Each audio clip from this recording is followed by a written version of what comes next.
Iyi ni band umuduri ijwi rya Amerika yagendeye. Itera iteka Alexandre uzwi ku izina rya Monsieur Muduri acuranga ibicurarangisho kama, akaba narongoye iri tsinda inyuma yuko yari amaze guhungira mu Rwanda mu mwaka wa 2015. Avuga ko yahisemwo kubandanya umwuga wo gucuraranga yari asanzwe akora mu gihugu c'amavuko. Roger Shikangaha ubuzima ntibwari bworoshe na gatonya ko nabaye oblige yo kuvuza novuga mwibarabara kugira iki nshobore gukomeza ya mpano yanje kandi nshobore kuronka ico mfungura. Ari umuntu twahura akama nka desa amajana 2 nga mu Rwanda babona nk'uko umuntu avuze umuduri ari umuntu novuga yuko cyambere kimwe atize yifata umwanda kandi nyine abadasobanutse. Inyuma y'ibyo Itera iteka yaciyemwo mu mwaka wa 2016 yaciye akora umugambi wo gushinga indi band umuduri hano mu Rwanda igizwe n'abarundi 5 n'abanyarwanda 2. Aratubwira uko bateye imbere. No rero mwico gihe nabonye ahantu nshobora gukorera, ahantu nshobora kubakira band. Bona yuko nk'ubu turakora ama event, turagenda gucuraranga mu mahoteli, mu ma festivale, ahantu nyine hahesha atandukanye mu mariage, mu madot. Ikintu cyose wokora gitegerezwa kukubeshaho. Cyo nabonye cyo nuko imana ahantu hose wogera itegerezwa kukubeshaho. Irakoze Jean Dodier nawe ni munzi y'umurundi mu Rwanda, avuga ko ikiza COVID-19 kimaze kwaduka mu Rwanda mu mwaka wa 2020 yaciye ahitamo kuja kwiga gukora utuyeye two kwambara. Kugira ntangure kuyumvira ngo ntangure gukora utunye, Covid imaze gutera, Covid imaze kuzamo, niho niyumviriye ikintu no kwicara nkiga ku buryo Covid izohera nanje fise ikintu nayikuyemo nubwo idusizemo imvune ikomeye.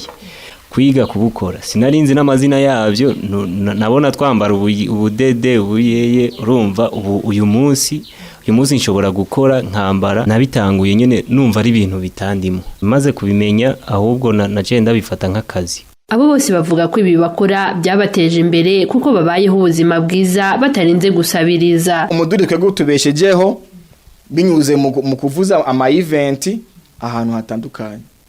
Turishura inzu, turajya, turagura amayinite, turagura megabyte, dufise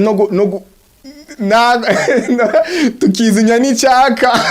Tudusaba tubasha kumbeshaho kandi cyane, kuko urabona nk'ubonye iyo nkoze nk'utuntu nka 2 kubera nihaye umunsi utunye nambaye ku maboko nkora 2 ku munsi 2 mba ninjije 5,000. Nk'ubonye mfise nk'umuntu nigisha anyishura ku kwezi. Rero icyambere no gukura amaboko mu mpuzu bakamenya ikintu nyene bategerezwa gukora. Ko nibacika intege akazi karashobora kubona no munsi nejo akabura, ariko nuzobura akazi forever ufise impano yawe. Umwe mu barongoye imigwi y'ugwaruka mu gisagara ca Kigali nawe yabwiye ijwi rya Amerika kugwaruka gwinshi rw'abarundi rufise ingabirano zidasanzwe, ariko abenshi bakabura uko badishira mu bikorwa. Musanzwe ugwaruka rw'abarundi ruri ngaha rufise ubushobozi bwinshi, ufite ubumenyi bwo gukora ibintu bitandukanye, ariko imbogamizi bakunda guhura nazo kenshi naho usanga bataburonka igishoro. Hari ibintu biba bikenewe by'ibanze aho bakorera, ibikoresho byo byose biratuma badashika ku ntego babipfuje gushikako. Patrice Ndadohoka arongoye impunzi ziba mu bisagara bitandukanye by'u Rwanda yabwiye ijwi rya Amerika ko bagerageza kwigisha ugwaruka kugira ngo ingabirano zabo zitibagiranwa. Hari impunzi z'ugwaruka kandi bigugwisha tubafasha mu kuba bigisha imyuga itari mike itandukanye. Hariho abiga imyuga yo kubarira, imyuga yo gukora imodokari, imyuga yo gukora imishatsi ku bana b'abigeme n'iyindi. Ibyo rero tukabafashamo tubishishije umugambi GZ warose ifashanyo ry'amafaranga kwa MUSE. Barabigisha imyuga bongera bahereza n'urupapuro rw'umutsindo. Kuvuga ko biza amezi ane baca bagira na stage y'amezi.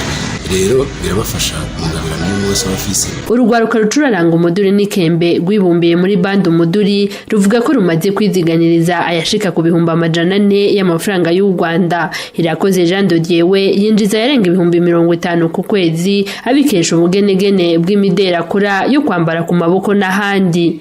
Thierry Ndayishimiye, ijwi rya Amerika, Kigali. Abarundi turi bamwe kandi twese twose rimwe. hamwe